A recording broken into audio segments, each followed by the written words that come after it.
Salut à tout le monde. Bienvenue sur ce nouveau podcast sur la chaîne de IC et surtout bonne fête à toutes les mamans et surtout à toutes les mamans anticipées, les aînés de famille qui ont dû devenir maman. Et c'est de cela que nous allons parler aujourd'hui dans ce nouveau podcast. Je vous encourage avant de continuer à vous abonner à la page, à partager tout autour de vous parce que je pense que ce podcast sera très édifiant pour vous.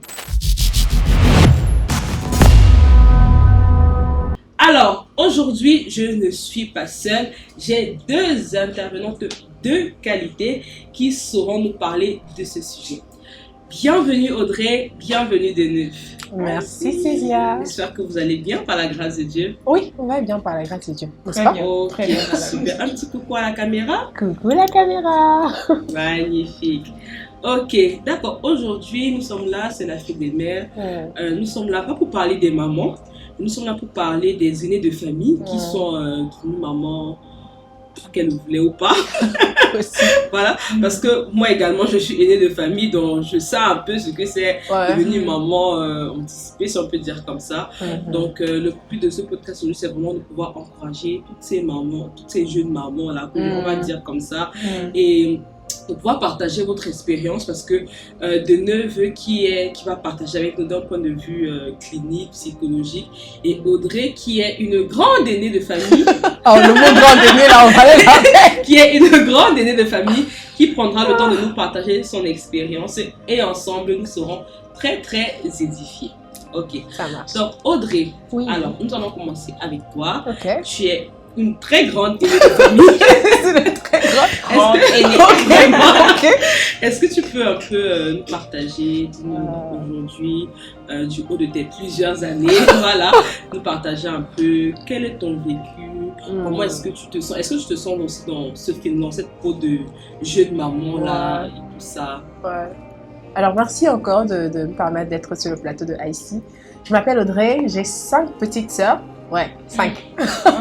Et donc, du coup, je peux comprendre son point de grande sœur. Donc, particulièrement pour moi, ça n'a pas toujours été facile parce que j'ai eu l'impression que le fait d'être aîné donne une position de rigueur particulière, surtout sous le prisme des parents qui savent en fait que l'aîné est souvent le modèle. On a dans la Bible, on dit Jésus c'est le premier-né, donc du coup c'est le prototype qu'on suit. Donc je crois que même nos parents ont un peu compris ça. Ils se disent que si j'ai raté avec l'aîné, probablement les autres vont suivre. Donc je vais dire que j'ai eu cette enfance assez carrée. On a vraiment investi sur tous les bords. Vraiment, pour rigoler tout à l'heure dans les backstage, je disais que j'avais un cahier où je signais quand je sortais, quand j'entrais, pour vraiment montrer comment on avait cette discipline à la maison et tout. Et tout ça parce qu'il y avait des gens derrière moi. Donc pendant longtemps, j'ai cru que c'était un fardeau. Pendant longtemps, je me dis, moi aussi j'ai droit, hein, vous savez, je peux aussi faire des erreurs. Donc arrêtez de croire que je sais pas, Marie, j'ai droit aux erreurs et tout. Et je l'ai aussi mal vécu longtemps. Donc je peux comprendre une personne qui est aînée de famille et qui a l'impression que elle n'existe que parce qu'elle est aînée. Donc, à un moment donné, on oublie que tu es aussi un enfant, on oublie que tu as des douleurs, des questions. Et à chaque fois que quelqu'un fait une bêtise, c'est comme si tu l'avais conseillé de faire la bêtise. C'est que la personne fait une erreur, on dit, mais tu aurais dû dire de ne pas faire ça, tu aurais dû être là. Et tu te dis, ben, je n'ai pas encore fini de me porter moi-même. Je vais porter toutes ces personnes-là. Donc, je suis sûre que quand je parle comme ça, il y a plusieurs aînés, que ce soit des femmes ou même des hommes, mais parce qu'on sait que les hommes squattent souvent les choses des femmes, qui peuvent entendre ça et se dire, oui, je me retrouve dans ce profil-là. Donc, voilà ça mon parcours. Aujourd'hui, je vais dire que ça fait 26 ans que je suis aînée. C'est mieux dit comme ça parce que c'est une carrière. C'est vraiment une carrière. Une carrière d'aînée. Wow! Ça fait 26 ans que je suis aînée et j'ai dû apprendre à parler le langage parce que le but d'être aînée, c'est pas de... au départ, je tapais le poing. Ah, c'est moi la grande sœur, faites comme ça. Comme elle grandissait, elle avait les 5 comme moi. Parfois, on se cognait la tête. Et il y a eu des besoins de croissance, de leadership, d'apprendre à parler leur langage, d'apprendre à être une amie pour elle plutôt que l'extension des parents. Parce qu'à un moment donné, elle te voit comme la suite de papa et maman. Ils vraiment mettre des cases et tout. Donc, du coup, il a fallu devenir une amie, quelqu'un qui partage les fardeaux, quelqu'un qui s'ouvre aussi pour qu'elle sache que, ok, je n'ai pas en face de moi un purgatoire ou quelqu'un, comme on dit à l'église, qui a une feuille confessionnale, mais j'ai quelqu'un qui est aussi vulnérable devant moi, donc je peux aussi être vulnérable devant elle. Donc grosso modo, c'est ça mon expérience de grande sœur. On pourra en parler pendant 26 ans. Le truc. Mais c'est vraiment ça, c'est passé par des douleurs. À un moment donné, j'ai même quitté la maison. Pas en mode, je crois qu'inconsciemment, je fuyais les charges. Donc le prétexte que j'ai donné, c'est pas que je fuyais à cause de ça, mais inconsciemment, j'avais l'impression que c'était trop, que je portais beaucoup. Et je pense que Dieu ne donne pas une charge à quelqu'un sans l'équiper. Et à cette époque-là, je n'avais pas compris que Dieu m'avait déjà équipée pour être cette grande sœur-là qui apporte ce que Dieu a déjà prévu pour nous. Ce n'est pas une question de nous. Et moi aussi, pour réussir ce rejet, j'ai dû reconnaître que j'avais un grand frère. Donc j'ai dû me tourner vers le grand frère Jésus pour le laisser être aussi mon grand frère et faire mes plaintes chez lui, casser mes plats chez lui, il me console. Maintenant, je peux consoler aussi par en bas. Voilà, c'est ça. Waouh, j'entends. C'est vraiment une grosse carrière. Waouh, 26 ans. 26 ans d'expérience en tant qu'aînée. Vraiment, comme tu l'as dit, je suppose que ça a vraiment été des hauts, ça a vraiment été des bas. Beaucoup de frustration aussi. On peut dire beaucoup de frustration. Mais dis-moi, quand on regarde vraiment d'un point de vue psychologique, parce que c'est vraiment devenu quelque chose de très récurrent. Peut-être un peu plus dans les familles africaines, mais même partout, dans tous les continents, c'est devenu quelque chose de très récurrent. Moi, j'apprends encore à me développer, mais vous voulez déjà me faire porter toute la charge. Je me demande en fait comment est-ce que, pour toutes les personnes qui passent par ce même processus-là, comment est-ce que tu pourrais expliquer, parce que moi, par exemple, quand je prends mon exemple, c'est vrai que moi, je suis une grande secondaire. Moi, je suis juste aînée de 2, mais l'environnement dans lequel j'ai vécu avec beaucoup de cousins, et de tous ces cousins-là, je suis quand même l'aînée. Dans ma famille, on ne me considère pas juste comme l'aînée de ma petite soeur, mais l'aînée d'une fratrie de quoi, je crois qu'ils sont 16, un truc comme ça. Voilà, donc ça fait en sorte qu'à un moment aussi, quand j'ai grandi, j'étais beaucoup frustrée. En fait, je ne comprenais pas pourquoi, mais il y a eu beaucoup de frustration. À un moment, je me suis même dit peut-être que, voilà, peut-être que même pas, peut-être que on n'aurait pas voulu que Stésia soit là et tout. Mais est-ce qu'il y a un phénomène en fait qui explique tout ce qu'on peut ressentir là et tout? Wow. Je suis tellement déjà merci de me permettre de partager mon petit savoir sur cette plateforme. Et je vais dire que je suis tellement bousculée par vos témoignages. Aîné de 5, aîné de 16. Ça en fait des carrières. Oui, il y a un phénomène. Et le phénomène, c'est la parentification. Vous savez, c'est beaucoup plus dans nos familles africaines. Faut le reconnaître. C'est vrai que ce n'est pas que, mais beaucoup plus dans nos familles africaines. On va parler de ce qu'on connaît. On connaît nos familles africaines, donc on en parle. Il y a beaucoup de parentification dans nos familles africaines où on essaye de... c'est culturel aujourd'hui. C'est que l'aîné, en fait, ne s'appartient pas. L'aîné a été donné. Et je pense que, bon, quelque part aussi, c'est un peu biblique, voilà, parce que c'est un peu la figure, voilà, Jésus l'aîné qui s'est donné pour gagner de nombreux frères. Et c'est aussi même dans le monde physique. Voilà, les prémices qu'on donne, les prémices voilà, qu'on offre, même dans le monde spirituel aussi. Voilà. Les prémices, en général, on se dit c'est pour donner. Et dans les familles africaines, on voit ça, quoi. Donc, l'aîné, c'est comme quelqu'un qu'on a sacrifié, en fait. Les parents ne se l'avouent pas, ne se le disent pas, oh, ok, je vais sacrifier mon enfant.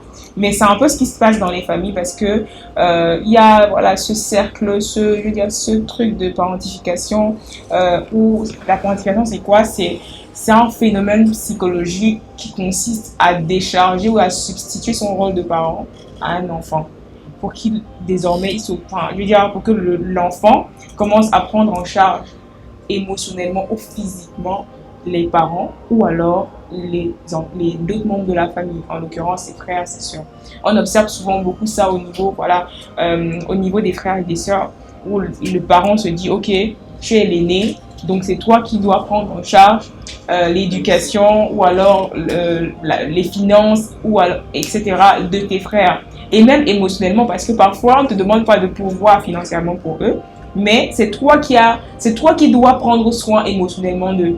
Donc, si quelqu'un va bien émotionnellement, c'est toi.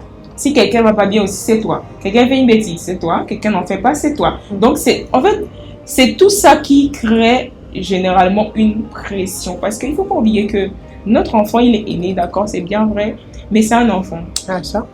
C'est un enfant qui a des besoins qui malheureusement ne sont pas souvent reconnus. Parce que tout enfant a des besoins. La classification scientifique attribue en tout 16 types. Donc il y a des classifications qui disent 8, il y a des classifications qui en donnent 16. Mais dans cette classification-là, on a des besoins comme la sécurité. On a des besoins comme, le besoin de limite, le besoin de sécurité, le besoin d'être écouté. En fait, tous ces besoins-là constituent ce que l'enfant va devenir. Donc, oui, il faut prendre soin des frères, parce que, d'accord, mais ce n'est pas le rôle d'un enfant. C'est pas le rôle d'un enfant. Oui, d'accord, il faut qu'il soit un modèle. D'ailleurs, tous les enfants doivent être des modèles. Que tu sois dernier, que tu sois premier, tu dois être un modèle. Donc, il doit être un modèle, c'est vrai, peut-être parce qu'il y a des gens qui sont derrière, ça on comprend. Mais c'est un enfant qui a des besoins que vous, parents, devez combler. Vous en répondrez devant le Seigneur. Parce que c'est un enfant, lui, je veux dire, d'accord, mais c'est pas à lui de prendre soin de ses petits frères. Absolument pas. Et dessus, moi, je suis très catégorique. Vraiment. Quand je m'adresse aux parents, je leur dis toujours, je suis d'accord que vous avez peut-être besoin de quelqu'un qui va vous décharger. Mais ce n'est pas à cet enfant de vous décharger, honnêtement. Ce n'est pas dans cette position-là, dans cette saison-là, ce n'est pas à cet enfant qui a encore des besoins, qui est encore construit. Parce que ce qu'on va faire, c'est qu'on va fabriquer des gens, on va fabriquer des zombies en fait. On va fabriquer des enfants qui n'ont pas conscience de... Vous savez, il y a des enfants qui n'ont pas... Des gens que vous voyez aujourd'hui, qui ont un droit personnel. On en parlait la dernière fois qu'on échangeait sur le syndrome de l'imposteur. Qui ont un droit personnel très faible. En fait, pour eux, ils n'ont droit à rien. Les autres avant tout. C'est bien, parce qu'il faut penser aux autres. Mais jusqu'à quel point? En fait, il faut qu'un enfant sente qu'il a droit à des choses. Pas parce qu'il est aîné qu'il n'a pas droit à, je ne sais pas, à la nourriture de la maison, à la protection de ses parents, à la sécurité que peut lui donner ses... Non. Et ça se fabrique dans les maisons où il y a le phénomène de parentification. Où on a dit, ok, c'est toi qui es désormais responsable ici. C'est toi qui réponds des bêtises de tes petits frères. C'est toi qui réponds de X. Non. C'est pas à un enfant, qu'il soit aîné ou dernier, de répondre ou de prendre en charge. Parce que cet enfant est encore en développement. Cet enfant a encore besoin, besoin qu'on lui comble ses besoins. Il a besoin qu'on prenne soin de lui, qu'on lui assure qu'il est en sécurité dans cette famille, que cette famille l'a voulu, que cette famille prend soin de lui. En réalité, il a besoin de savoir que j'ai un parent vers qui je peux aller. Et si c'est lui qui est devenu le parent, il va vers qui? Et après, en rebondissant dessus, vous savez, quand l'enfant est né, il est déjà assez chargé mentalement. On n'a pas besoin de lui dire. C'est-à-dire psychologiquement, il sait déjà que il y a trop de gens derrière moi. Donc, le fait d'intensifier, sans s'en rendre compte, comme elle dit, parfois, nous, les parents, je dis pour faire dire nous, je dis à nous les parents.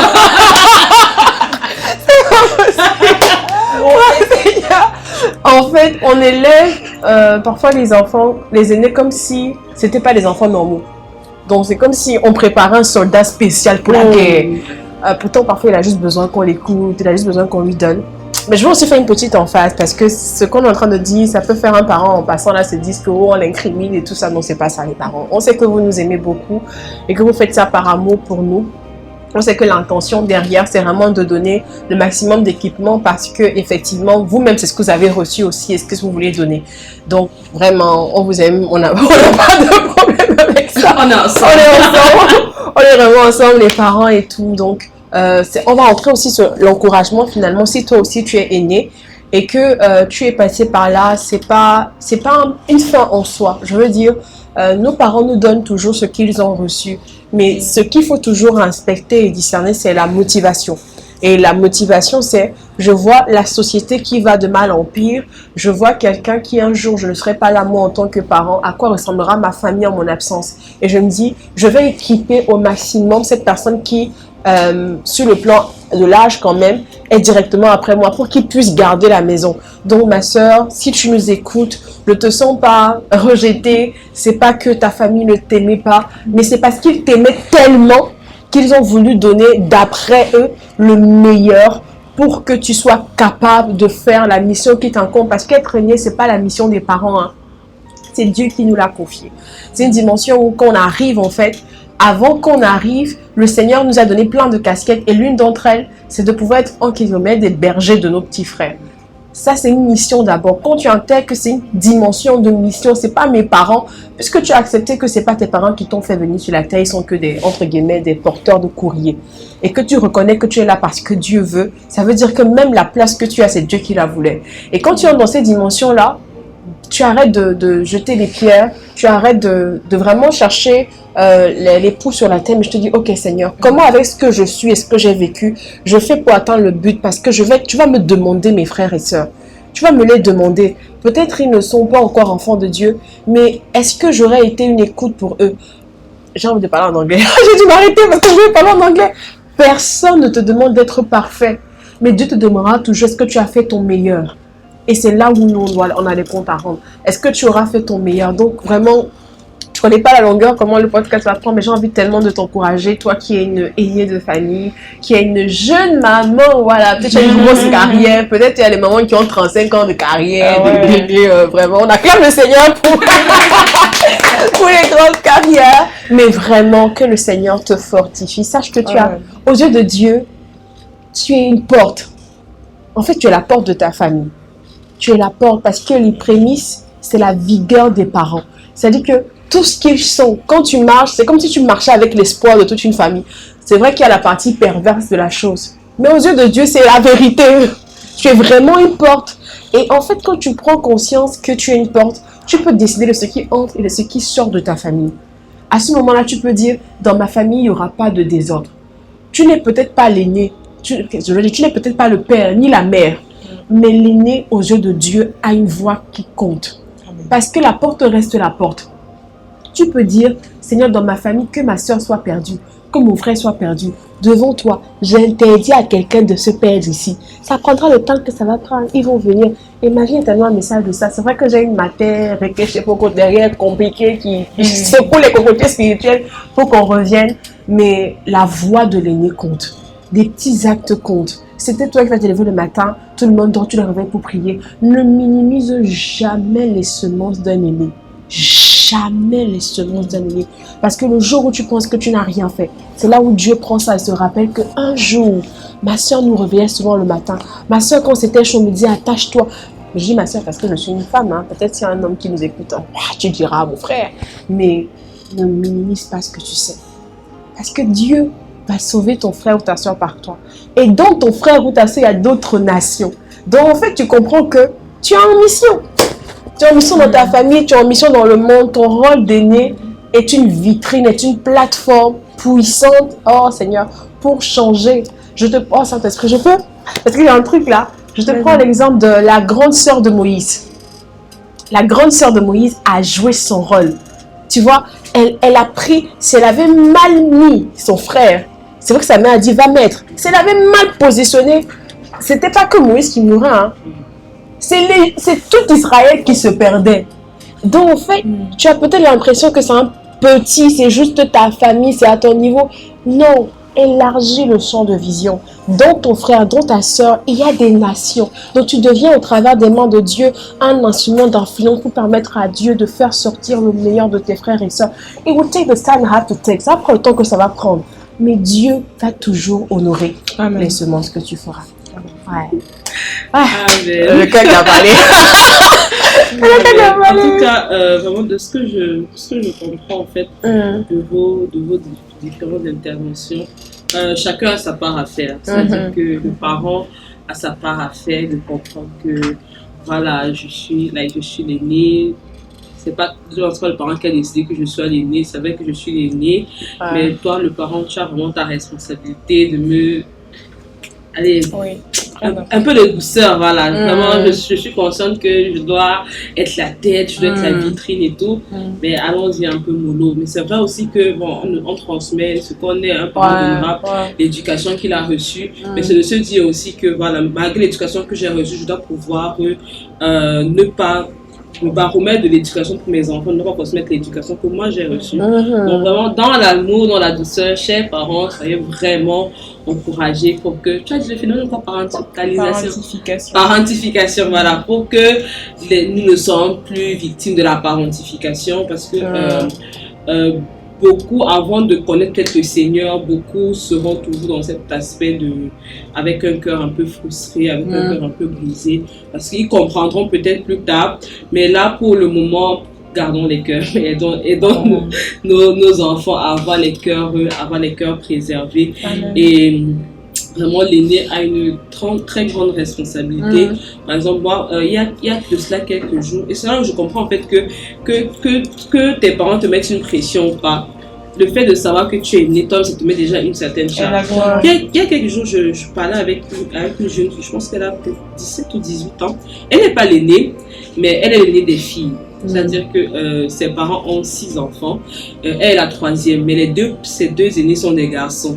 Donc du coup, comme elle est l'aînée des filles, elle se sent un peu comme l'aînée de la maison, c'est-à-dire que comme la femme de la maison qui doit reprendre à la suite de sa maman et tout. Et face aux situations que ses parents sont en train de passer, elle se sentait vraiment très mal. Pourtant, elle a des grands frères, mais bon, elle s'est dit que bon, comme je suis l'aînée des filles, je me vois aussi, du coup, j'embrasse un peu la casquette, je suis la maman de la maison, quand maman n'est pas là et tout ça.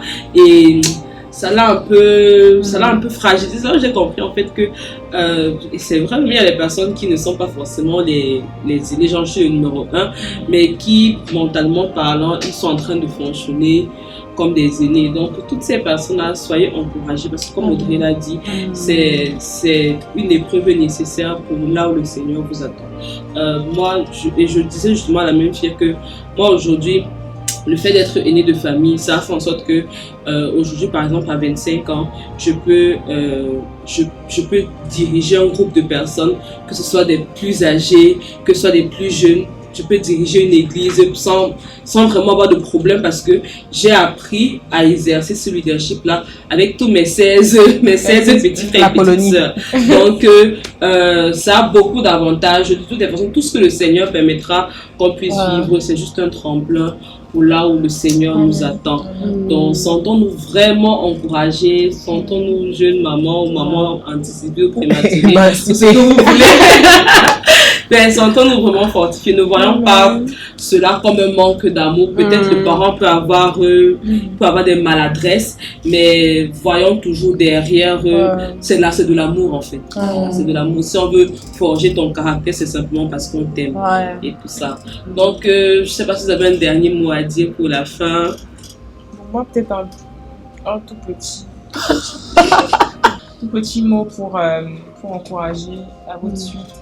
Une maman anticipée, parce que je crois que quand on le dit comme ça a l'air tellement facile à faire, mais dans la pratique, je pense qu'Audrey pourra se confirmer, dans la pratique, quand on est un enfant, c'est pas facile. Et vraiment, je veux encourager quelqu'un à vraiment voir au-delà, des parents. Comme Audrey l'a dit, à voir vraiment ce que je peux gagner derrière, voir mon bien-être derrière, voir le fait que je suis en train, parce que la Bible déclare que toute chose concourt au bien de ceux qui aiment Dieu. Et en réalité, tout ce qu'on a vécu, bien ou pas, parfois si le Seigneur l'a permis, c'est parce que ça devait forger en nous un caractère. Comme tu l'as dit, ça te permet aujourd'hui d'avoir des aptitudes en leadership que peut-être tu n'aurais pas eu si tu n'avais pas été à cette position. Donc vraiment, je veux encourager quelqu'un. Ça, c'est dur, c'est clair, hein.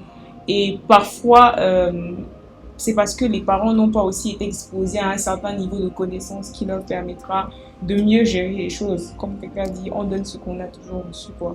Donc voyons au-delà de ce que on est en train de, au-delà de ce que je vis là actuellement, mais plutôt à ce que ça fera de moi. Et surtout vraiment, je sais que ça peut créer en nous des dysfonctionnements. Parce que j'ai tellement vu ça. Ça peut créer en nous des dysfonctionnements, des façons de réfléchir, de fonctionner, des blessures qui prendront le temps de guérir. Voilà pourquoi je veux vraiment encourager un parent qui est connecté à cette plateforme. Vraiment, les parents, préservons nos enfants. Je sais qu'il n'y a aucun parent qui n'aime pas son enfant. Tout parent aime son enfant, mais c'est parfois dans la façon de l'aimer que les choses se gâtent un peu. Donc, si on aime notre enfant, il faut aussi apprendre. C'est pas parce que c'est un aîné qui n'a pas de besoin, je l'ai dit au début. C'est pas parce que c'est un aîné qu'on... Et justement, c'est pas parce que c'est notre enfant. Souvent, les parents font cette petite erreur. C'est pas parce que c'est notre enfant qu'on le connaît ou qu'on connaît ses besoins. Ouais. Donc, il faut intentionnellement apprendre à connaître son enfant, connaître comment il fonctionne, même quand on veut le responsabiliser tôt. Il y a une façon de faire. Il y a une démarche. On ne dit pas de ne pas responsabiliser l'enfant ou alors de ne pas donner à l'enfant des tâches bien. Non, ça peut se faire, mais ça peut se faire dans la bienveillance. Ça peut se faire dans l'amour, que l'enfant perçoive, même au travers du fait que tu veux le responsabiliser, l'amour. Que l'enfant perçoive que non, ici, on veut faire ça parce que... Et on a souvent tendance à croire que les enfants ne comprennent pas. Même si ton enfant a 7 ans, 8 ans et que tu veux le responsabiliser, tu peux discuter de ça avec lui.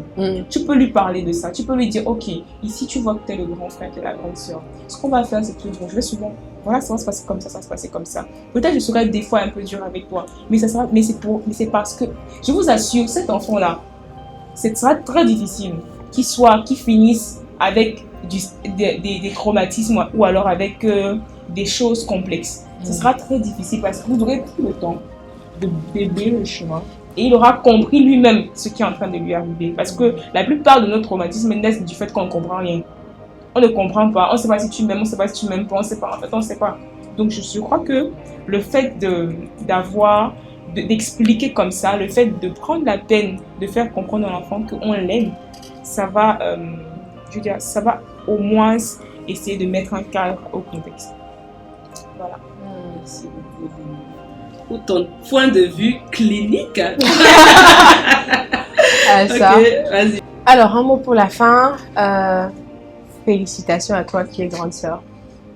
Que tu aies une carrière d'un jour de 30 ans, de 10 ans, de 25 ans. Félicitations. Et juste un conseil ou une parole pour la fin. Lâche prise. Parce qu'en fait, parfois on a l'impression que c'est nous qui devons porter. Mais non, tu as Jésus. Ce sont pas... Elles sont d'abord, moi j'ai elles parce que j'ai des sœurs, mais ils sont d'abord les petits frères de Jésus avant d'être tes petits frères. Donc il faut souvent aller lui dire, Seigneur, prends tes affaires, il faut reprendre tes choses. Et quand tu fais ça, tu te donnes vraiment la liberté de pouvoir être toi et de donner à la mesure de ce que tu peux donner. Tu ne vas pas donner ta vie, tu vois. Il y a vraiment une limite. Tu donnes à la mesure de ce que tu peux donner. Est-ce que tu ne peux pas? You can do it. Tu peux pas. Et comme tu n'as pas pu vraiment... À maintes reprises, il y avait des situations où je ne pouvais pas gérer et le Seigneur a pourvu parce que ce ne sont pas mes enfants, ce sont ses enfants. Donc voilà, sois encouragé et sens-toi libre de donner avec amour, mais aussi de ne pas le faire quand tu ne peux pas. Wow. Très bon point de vue de quelqu'un qui a 26 ans de carrière. Ah, ça, l'expérience de ça, la force de l'expérience. Écoutez-la plus que moi, parce qu'elle sait. Wow, merci beaucoup de nous avoir invités, Audrey, pour ce mini-podcast, mais tellement édifiant. Je suis sûre que tous les aînés et tous les parents seront vraiment bénis. Aimez avec amour, faites les choses avec amour et surtout que le Seigneur vous soutienne dans l'éducation, dans la gestion, dans l'encadrement, parce que de toutes les façons, c'est lui qui nous encadre. Alors, dis bonne fête à tous les mamans. Voilà, bonne fête, et à très bientôt pour de prochains podcasts. Peace.